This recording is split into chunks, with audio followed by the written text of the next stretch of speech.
Kris Aquino, Mark Leviste nagkabalikan.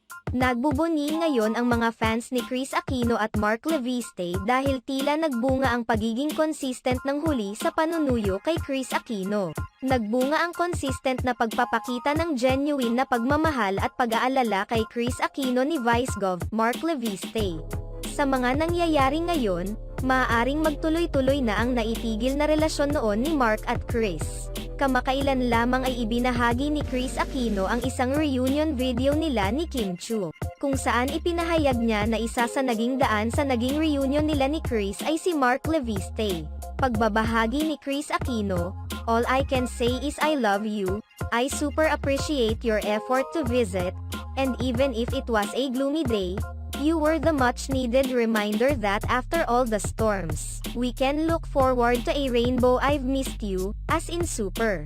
Tila naibsan din umano kahit papaano ang sakit na naramdaman ni Kris na dulot ng kanyang mga injection dahil sa saya na naramdaman niya sa pagkikita nila ni Kim na tinatawag niyang panganay. 50% less yung sakit nung biological injectable ko at 1 p.m. after seeing you. Please visit again at often.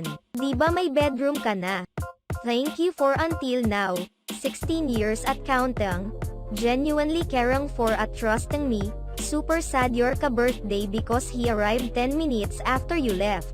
Nagbigay naman ng hint si Kris Aquino na tila nagkaayos na sila ni Mark Leviste sa tulong ng kanyang bunsong anak na si Bimbi. Ibinahagi din ni Kris na ang kinontak ng ate ni Kim Chiu para magkita sila ay walang iba kundi si Mark Leviste.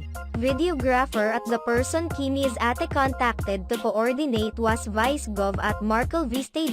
We've both learned from our mistakes. With God's help sana tuloy-tuloy na yung harmonious and supportive relationship namin. Thank you Bim for helping us realize all the things we needed to repair in order to strengthen our commitment.